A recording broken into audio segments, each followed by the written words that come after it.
dans la jungle, il existe un roi. Vous le connaissez? C'est les lions. Les lions, dans la jungle, depuis quand il est devenu roi? Qui c'est? Depuis quand le lion a commencé à dominer la jungle? Depuis quand? Hein? Depuis qu'il a décidé. Depuis qu'il a décidé de dominer. Et ces jours-là, depuis ces jours-là, jusqu'à aujourd'hui, aucun animal n'a su les détrôner. Savez-vous ça? Aucun animal n'a su détrôner les lions de son trône. Savez-vous pourquoi? Je vais vous révéler aujourd'hui les secrets. Qu'est-ce qui a fait que durant des siècles et des siècles, depuis la création du monde animal, aucune bête de la jungle n'a pu détrôner le lion? C'est un grand secret. C'est pour cela que Jésus-Christ s'est identifié à cet animal-là. Pour dire que son trône est éternel. Qui a créé les lions? Jésus. Il a mis ce principe-là dans cet animal-là. Voilà pourquoi lui-même il s'est identifié à cet animal. Parce qu'il sait que les lions, on les détrônera jamais. Parce qu'il a un principe, un secret qu'il applique toujours. Et aussi longtemps le lion continuera à appliquer ses secrets, il restera toujours le roi de la jungle. Et malheureusement, c'est un principe que les églises ignorent. Ils connaissent les lions de la tribu de Juda, mais ils ne connaissent pas comment est-ce que ces lions-là fonctionnent. Ils connaissent les lions de la tribu de Juda de nom, mais pas selon son fonctionnement. Ils connaissent la personne, mais ils ne connaissent pas ses principes. Ils savent louer cette personne, mais ils ne connaissent pas comment cette personne marche. Ils ne savent pas. Voilà pourquoi les églises sont faibles. Ils ne dominent pas. Pendant que les lions dominent. Les lions, depuis qu'il a été créé, il n'a jamais été détrôné. Il avait compris qu'il doit être roi, et il est roi, et il est resté roi. Je vous informe que le lion n'est pas roi parce qu'il est le plus fort des animaux.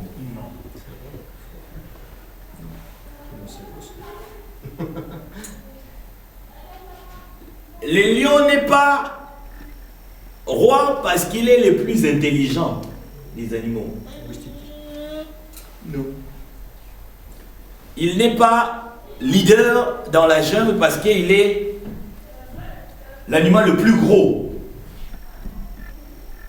Non. Il n'est pas roi parce qu'il est l'animal le plus long. Non. Ça veut dire, pour contrôler, pour dominer une société, être grand, être gros, être fort, être puissant, ce ne sont pas des prérequis nécessaires.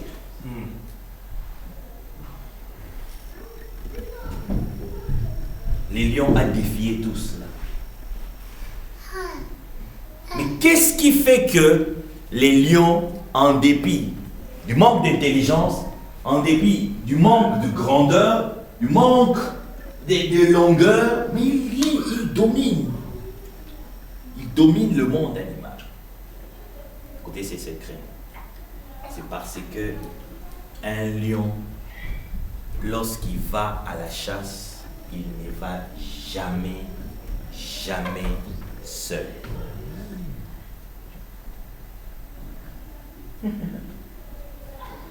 Un lion, lorsqu'il va à la chasse, lorsqu'il y a quelque chose qu'il faut détruire, quelque chose qu'il faut attaquer, il n'attaque jamais seul.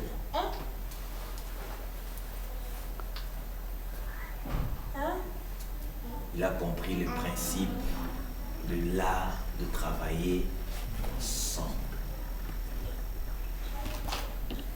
L'une des malédictions de l'Église, parce que l'Église ignore ces principes. L'Église veut rester seule. Mon Église, mes brebis, mes membres, ma vision, lutte pour chacun veut être seul dans son coin. Voilà pourquoi les défis de la société, nous ne saurons jamais les affronter. Aussi longtemps on restera seul. Mais je suis en train de croire, de bénir le Seigneur à cause des Sénégalais Charis Global. Parce que nous serons des exemples, des modèles. Ça a commencé avec Sénégal Charis Global. Ça doit s'étendre. Parce que les défis est tellement grand qu'il nous faut nous unir. Il nous faut nous unir. Comprenez que les lions, lorsqu'ils partent à la chasse, ils ne prennent pas les rhinocéros, ils ne prennent pas les léopards, ils ne prennent pas les gazelles, ils prennent que les lions. Donc, dans notre marche, si vous êtes une église lionne, eh bien, nous marcherons ensemble. Alors, dans cette même perspective, Dieu nous a mis à cœur de pouvoir vous parler de ce grand message, de ce message qui est le plus important de tous les messages, de tout le temps. Le message qui résume la Bible. Le seul message, j'aime toujours le dire, c'est le seul message qui peut résoudre le problème de l'humanité. Le seul et l'unique. Il n'y a pas deux secrets, il n'y a pas trois secrets, il n'y a pas quatre solutions. Il n'y a qu'une seule solution pour résoudre le problème de l'humanité. Cela n'a pas été établi par moi, mais ça a été établi par le Créateur lui-même, qui est tout simplement le royaume. Dieu, en créant ce monde, du haut de son trône, avait décidé que ce monde puisse fonctionner suivant un système. Le royaume n'est pas un système que les hommes ont inventé. Non. Le royaume n'est pas un système que les philosophes ont inventé, comme les de la République. Vous savez-vous qui a inventé la République? C'est un peuple, les Grecs. C'est un système inventé par les Grecs, comme les de la démocratie. C'est un système inventé par les Grecs. Mais les royaumes est un système que Dieu a établi lui-même. Vous savez, lorsque vous ignorez les débuts de quelque chose, lorsque vous n'avez pas saisi les débuts de quelque chose, la suite peut vous être compliquée. Et je suis en train de croire que l'église actuelle a pris les choses au milieu. Vous savez pourquoi d'ailleurs, et ils aiment ça, ils aiment dire, nous sommes dans la nouvelle alliance. Lorsqu'ils disent, nous sommes dans la nouvelle alliance, cela veut dire quoi? Ils rejette l'ancienne alliance. Maintenant, c'est la nouvelle alliance.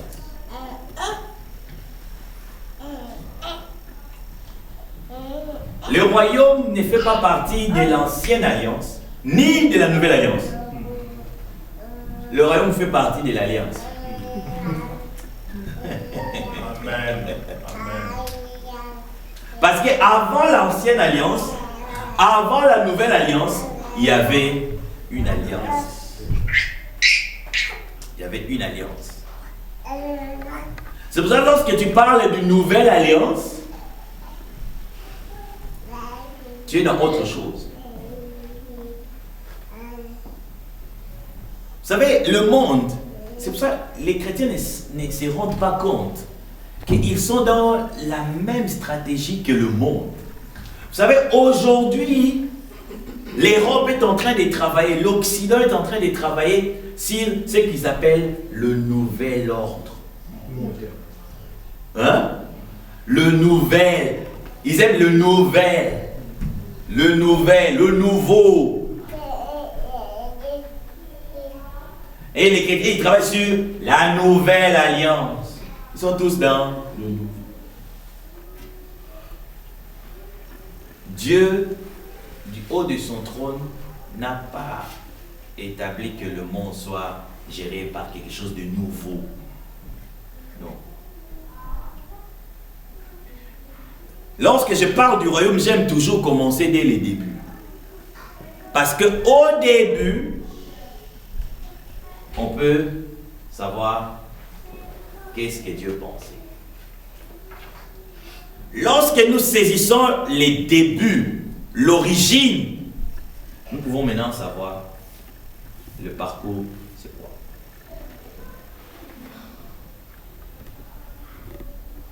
Il existe dans la Bible le livre, je suis à Sénèque, je confonds par Charis Global. Non, je vais corriger beaucoup de choses.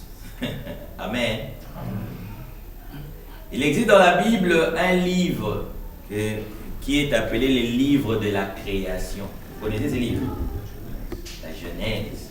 Les théologiens, nos fameux érudits théologiens ont appelé ça le livre de la création. Je vais les défier. En étudiant, j'ai compris que ce n'est pas le livre de la création.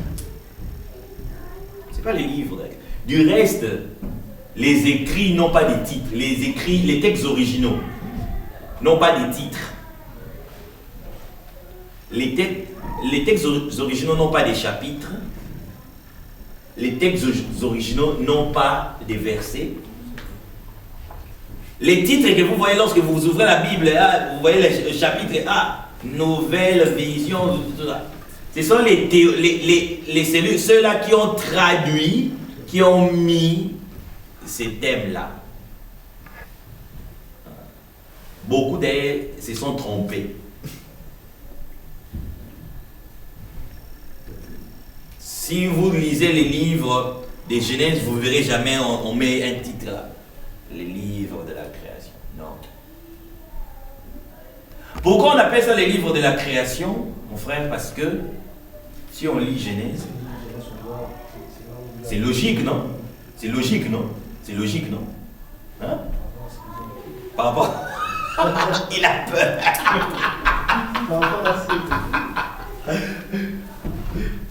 Si on lit Genèse 1, Genèse 2, Genèse 3, Genèse 4, on voit Dieu est en train de créer. Et c'est normal qu'il puisse appeler ça les livres de la création.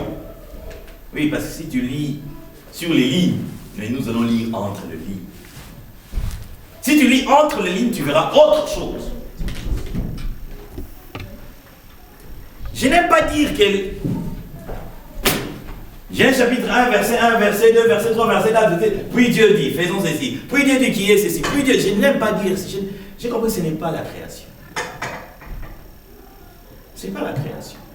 Vous savez pourquoi? Parce qu'il existe une théorie. Il y a plusieurs théories sur la création. Il y a plusieurs théories. Il y a la théorie de l'évolution, il y a la théorie du Big Bang, si vous pouvez, ceux-là qui aiment beaucoup faire des recherches. Il y a des théories plusieurs théories de la création. Et une théorie dit que c'est que les chrétiens disent que Genèse et le livre de la création c'est faux. Pourquoi ils disent que c'est faux? Parce que si Genèse est le livre de la création, Genèse chapitre 1, verset 2, nous parle d'une situation. Si vous lisez Genèse chapitre 1, verset 2, on dit « La terre était informe et vide ». On suppose qu'au verset 2, Dieu n'a pas encore commencé à créer. Parce qu'il a commencé à créer la suite. Mais on dit que la terre était informe et vide.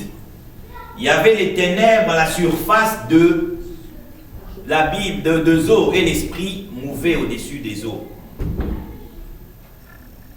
Maintenant, les théoriciens la disent, mais Dieu n'avait pas encore créé. D'où vient cette eau-là? Hein? D'où vient cette eau-là, papa? Il n'a pas encore commencé à créer. Mais il y a déjà l'eau. Vous savez, connaissez-vous ce qu'on appelle les 4 éléments universels? Qui connaît ça? L'eau, la terre, le feu et puis l'air. Cette théorie se base sur Genèse chapitre 1, verset 2. Il y a les 4 éléments universels dans ce texte-là. Vous verrez l'eau, vous verrez la terre, vous verrez l'air et vous verrez le feu. L'air, il représente ça comme les souffles, l'esprit des dieux. Le feu, comme vous voyez l'abîme. Et la terre, on voit la terre et l'eau. Ils voient les 4 éléments. Et ces théoriciens disent, c'est à partir de ces 4 éléments que tout est venu. Ce n'est pas un créateur, mais c'est les 4 éléments-là. Voilà pourquoi ils appellent ça les 4 éléments universels. Alors, lorsque vous acceptez que Genèse est les livres de création, eh bien, ces gens-là vont vous faire tomber. Parce que vous n'aurez pas de réponse à leur dire, à leur donner d'où est venue la terre, d'où est venue l'eau, d'où est venu l'air, d'où est venu le feu. Vous ne savez pas, parce que nulle part est mentionné là où Dieu les a créés. Parce que Dieu a commencé à créer à partir du verset 3. C'est à partir d'aujourd'hui. Sache que le livre de Genèse, ce n'est pas le livre de la création, mais c'est le livre de l'arrangement. Genèse, ce n'est pas le livre de la création, mais c'est le livre de l'arrangement. Dieu n'a pas commencé à créer à partir de Genèse chapitre 3, mais Dieu a créé à partir de Genèse chapitre 1, verset 1. Lis ce verset.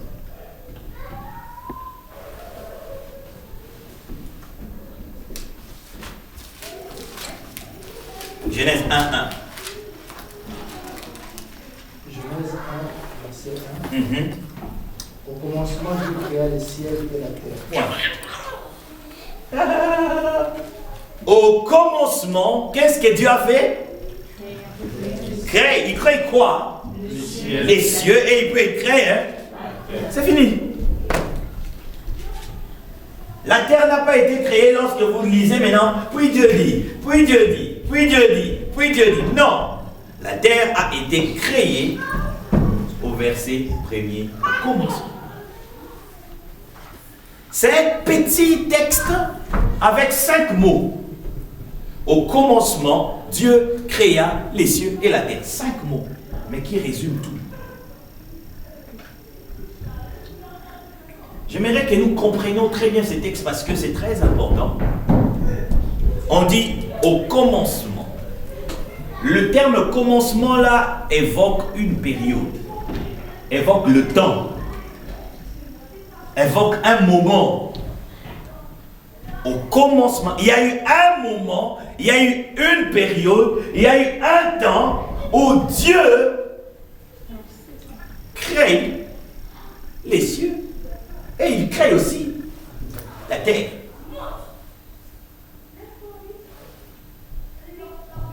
Vous savez, ces textes-là révèlent quelque chose de très important que j'aimerais encore vous pousser. Les biblistes, comme on les appelle, et ils aiment lorsqu'on dit quelque chose, ils disent hey, montrez-nous ça dans la Bible. Je vais maintenant détruire ça. Il dit, c'est Genèse chapitre 1, verset 1. Il dit quoi? Au commencement, Dieu fait une action. Avant qu'il puisse faire une action, c'était quand? Avant le commencement. Ça veut dire, avant le commencement, il y a quelque chose, non? Qui était là? Personne. Dieu. En d'autres termes, en fait, Dieu n'a pas commencé à créer au commencement. Non. En d'autres termes, d'abord, Dieu a commencé par créer les commencements. Il a créé les commencements. Et puis, il commence avec les commencements pour créer D'autres choses.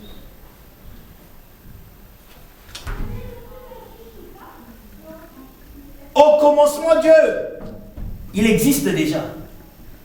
En d'autres termes, Dieu est avant le commencement. C'est-à-dire, Dieu est avant Genèse chapitre 1, verset 1.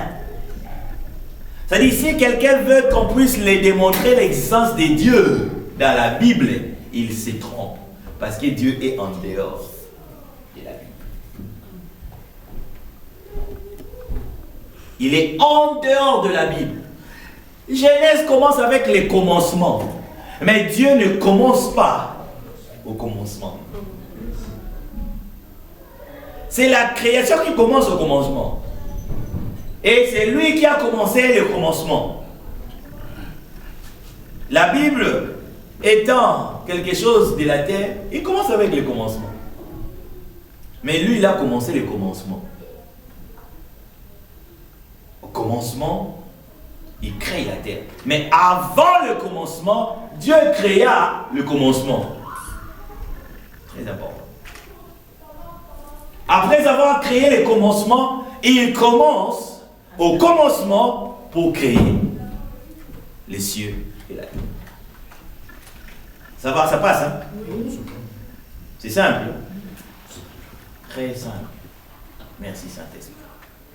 Il dit, la première des choses qu'il crée au commencement, c'est quoi? Les cieux. Les cieux. Les cieux. Puis il crée la terre. Vous savez, le terme cieux dans la Bible veut tout simplement dire monde spirituel. Du reste, Dieu tel qu'il a créé les choses, Dieu a créé les choses suivant 2 dimensions. Il n'y a pas 3 dimensions. Dieu a créé suivant 2 dimensions. La dimension invisible qui vient en premier, puis il crée la dimension visible qui vient en second. Il n'y a pas 3 dimensions. 3e dimension. Je ne sais pas. Est-il que Genèse 1? Je ne sais pas. Mais selon la Bible, il n'y a que 2 dimensions. Je ne sais pas, la 3e dimension, je ne sais pas c'est quelle dimension. Je ne sais pas. Je sais que seulement c'est invisible et visible. Spirituel et matériel, physique. Il n'y a que le bien et le mal. Il n'y a pas de neutre. Soit tu es riche, soit tu es pauvre. Soit tu dis oui, soit tu dis non. Soit tu es dans le vrai, soit tu es dans le faux. Il n'y a que 2 dimensions. La 3e là, je ne sais pas ça. On doit chercher un autre vocabulaire pour ça. Au commencement, il crée d'abord les cieux, c'est-à-dire le monde spirituel. Et tout ce que Dieu fait en premier, mon frère, établit le principe qu'on appelle le principe de la priorité. Tout ce que Dieu fait en premier établit le principe de la priorité. Ce qui est plus important vient toujours en premier. Si tu veux simplifier ta vie, si tu veux réussir ta vie de manière simple, maîtrise ces principes, la priorité. Et si tu veux compliquer ta vie, ignore ces principes. La source de la pauvreté, c'est l'ignorance du principe de la priorité. Amen. Il n'existe pas un démon de la pauvreté. Il existe seulement un ignorant qui a ignoré les principes de la priorité et il devient pauvre. La plupart des problèmes que l'humanité est en train de vivre aujourd'hui, c'est tout simplement venu parce que l'humanité a ignoré le principe de la priorité. Ce que Dieu met en premier, cela veut dire c'est ce que tu dois d'abord t'intéresser. Lorsque tu t'intéresses à ce qui est prioritaire, eh bien tu es en train de t'aligner sur ce que Dieu a établi pour toi.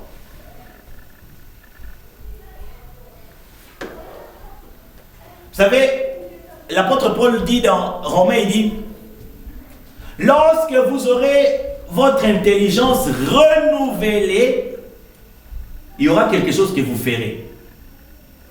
Il dit, comme conséquence, vous saurez ce qui est parfait. La volonté de Dieu, c'est la chose la plus simple à découvrir. Amen. Amen. Ça devient compliqué lorsque vous changez de priorité. On ne découvre jamais la volonté de Dieu dans la prière. Si vous allez en prière chercher la volonté de Dieu, je suis sûr et certain qu'un ange va vous apparaître. Amen. Amen. Et cet ange-là va compliquer votre vie. Beaucoup d'hérésies sont sorties comme ça.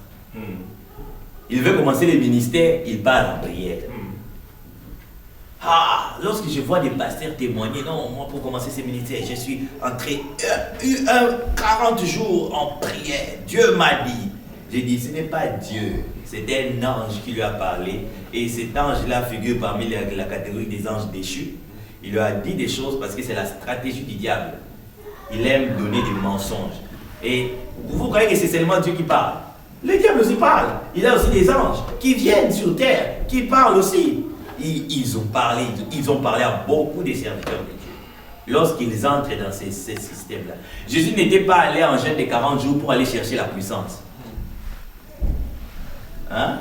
Je vois ça lorsque les pasteurs, apôtres, ils veulent, par exemple, on organise un séminaire ou une conférence, ils entrent en prière de 3 jours.